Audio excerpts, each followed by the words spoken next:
ethos of this creation I've just released is about being free.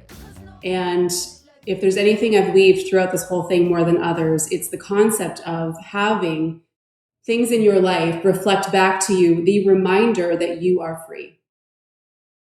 The timing of this release is not accidental. I have felt deep impressions around and nudging to release this right now because I believe that we are in a very important trimester right now.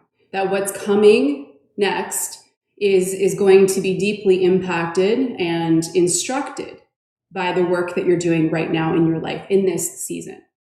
And so I want to tell you a little bit about this workbook.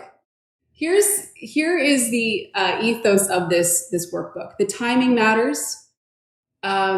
We are in a season right now of needing to release the old, right? If you think of the old, think of anchors that are keeping you in a certain stuckness, perhaps. In many ways, we don't realize that they are.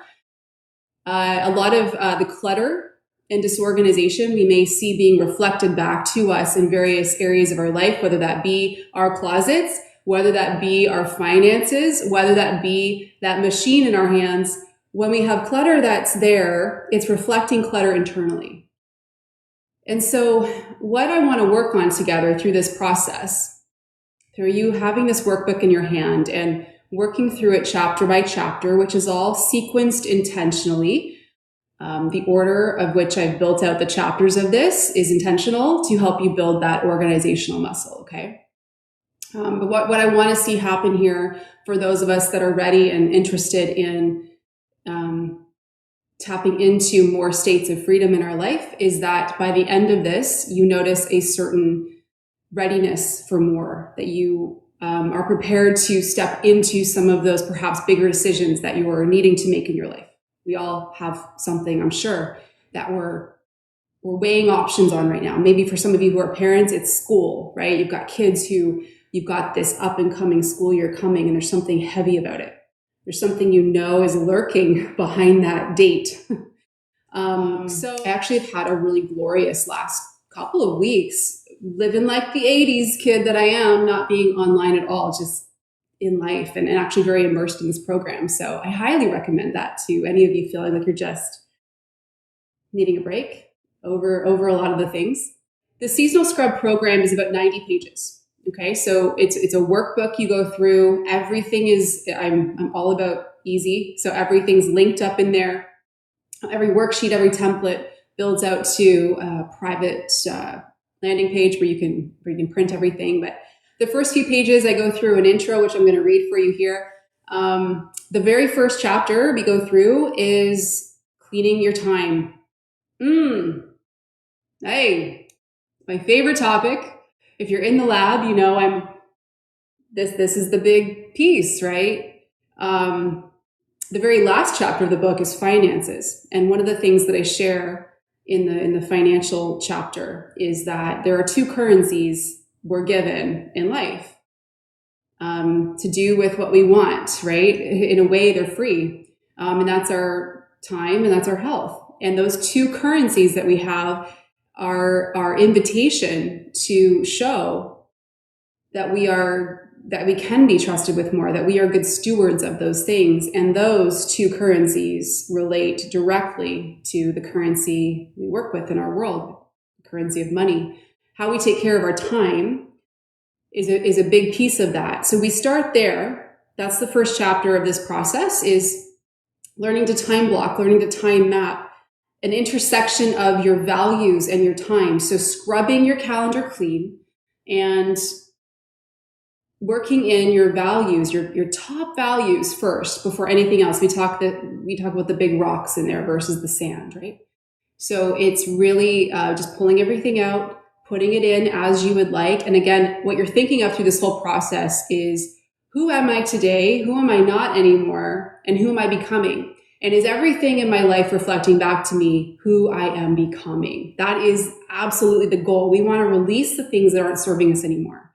So we start off with time. The second chapter is your phone, that device in your hand. I'm taking you through a super cool checklist to scrub your phone, to make you unreachable, You want to be as unreachable as possible often, right? Where there aren't notifications and dings and people coming at you. Thanks, Kathy, for linking that up. You want to be unreachable. I teach you some other ways to be unreachable, how to turn off ad tracking, how to really limit the ability for people. I don't want to use keywords like government, but making yourself more unreachable. That's a good goal, right? But also within that, it's clearing out photos, clearing out apps, podcasts, things that are not serving you anymore. It's a process. And keep in mind, the intention for this workbook is that you use it at least twice a year, perhaps at the change of every season. So it's a seasonal scrub. And this first time you go through it, guys, it's going to be exhausting. It will be. Unless you live a relatively organized life in a lot of these areas. But the good news is you go through this the first time, like the first time you hit the gym and you put your body through a workout and you're really sore. The next time you do it, it just starts to be really flow and you actually get excited to do it because you have systems in place, right? Okay, so time is first. We go to the phone next. Then we get into some rooms. So the third chapter is about the kitchen and pantry. So taking out products, things in your pantry, looking at expiry dates, giving it a good clean out, and then setting it up so that it works better for you.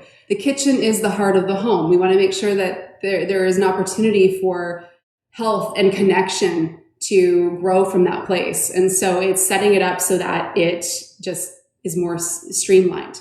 Then we go to the bathroom. We talk about cleaning out products. We talk about the Think Dirty app. We talk about the environmental working groups, Skin Deep, pulling out your makeup brushes, giving them a good clean. I share from my heart, why doTERRA oils. I take you on a little journey with me back to 2013. Where I was in that time and why I started looking into essential oils and what happened from there. And that's an important piece of this. When we're scrubbing, various elements of our life, like the bathroom, we're looking at the products we're using on our body, and they absolutely do play a role in how we feel and how we might feel stuck. We want to come into alignment with our organic nature. I'm going to tell you something right now, with very deep spiritual roots to it. There is a war going on right now for your organicness. Okay. And so what you want to be focused on is that things in your life support your organic being. Less synthetics, the better. There's a lot coming at you right now. Lots I could say there, but we need to be very intentional and focused on removing the hooks of the synthetic world in us right now. Okay. So the bathroom is more than just a bathroom. That's what I'm saying there. Then we go to the linen closet. You're going to leave that chapter with a linen closet that looks like it could make its way over to Pinterest. Okay. I give you labels you can print. We talk about how to set it up properly. Again, we want our spaces when we open those doors to reflect back to us, a space that feels like freedom, to remind us of how free we are. Okay. Then we hit the clothes closet. That's going to be the big one for a lot of us. It was for me. Releasing the old, and I teach you how to turn your clothes into cash. So I teach you about different opportunities that you can, and how to use them, like Poshmark, how to get your clothes ready to be sold, and this is a very exciting kind of circulation there. Lots of tips in there, like color coding, organizing by type. I'm a big fan of using the Roy G. Biv method of color coding things. From my essential oil bottles in the house are all color coded. My clothing is color coded. Books, I'm a big fan of that. So we talk about that in there. Then the last chapter we go into is cleaning out your finances. So this might be one that many of you are looking for some help in, and I distill in that chapter my decades of experience in just tracking how money is moving in and out of my life, again, with an effort to be more intentional and be a good steward of what we have that absolutely plays a role when it comes to our finances. We want to be shown that we can be trusted with more. And so if having more, if calling in more abundance in your life is a desire on your heart, then what we really need to be doing right now is demonstrating that we are taking good care of what we currently have. And when it comes to money, money at the end of the day, it's just money. But what it represents to us is an ability to bring our life closer into alignment of who we are here to be, right? Money is an opportunity for you to be able to remove the hooks in your life so that you are able to show up and give us your best. Your impact is greatly limited if you are stuck in this cycle of owing things, right? And so it should be a good goal of all of ours to become free in that space and be working towards that, right? So anyway, those are the chapters of the book. I want to read the intro with you guys. Like I said, I felt like the timing of this was really important. And I've moved a lot of things aside. You'll notice I have not been online for the last 2 weeks, really. I've just been really immersed in creating this and getting this into your hands because I feel like the timing of this, like now, like we have got to clear out the old and become as free as possible and have everything in our life circulating properly and reflecting back to us what matters most and a reminder of who we are. Okay? Very important. All right. So you know how we all have those things we tend to do when we're procrastinating? Well, my thing is organization. My home is never more organized than before a deadline or a talk I'm preparing to give. It brings me great joy to find the better way of doing things.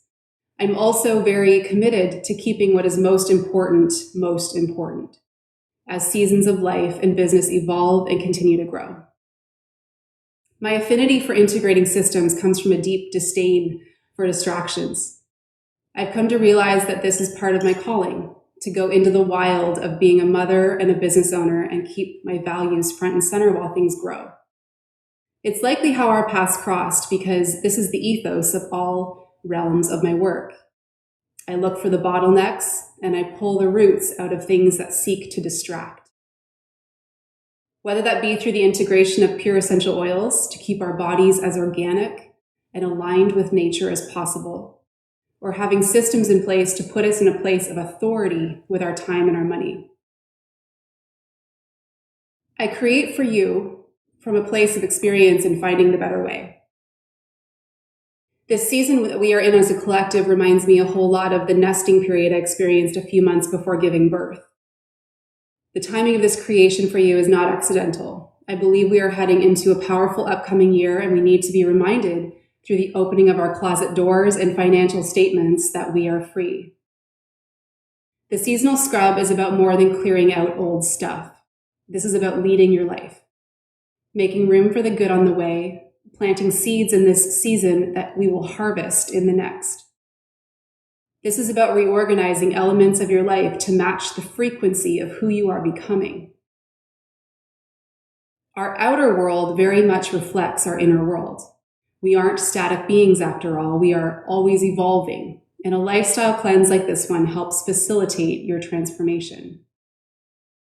The process of this scrub will be intense the first time you do it, and the scrub's designed to be done seasonally or at least twice a year as you see fit, which means it will absolutely be easier the next time you do it because you'll have systems in place after this run through. You'll find that as you go along, you'll love how expansive your home starts to feel, and you will feel like you're giving your nervous system a big hug. It's amazing how much real estate our physical items can take up in our psyche. After doing this, you'll have a new sensitivity and clarity when it comes to buying new things. Allow this process to flow, but plan about 2 hours per chapter. Schedule it in for every weekend or wait for the next moment that you're feeling overwhelmed with life or work and give yourself a win. You may find you only plan to start on one closet, and it may lead you to cancel all plans for the rest of the day as you remain in scrub synchronicity. Or you may find that doing the closet exhausts you and you need to park it for a bit. Once you've finished going through and scrubbing the various realms of your home, simply be for a little bit. Don't rush into a new project if you don't have to. You'll want to linger here in this upgraded state until what is meant for you next taps you on the shoulder. I believe this will be the start of a new way for you, and a way of leading your life with a calm confidence and readiness for more, to your homecoming.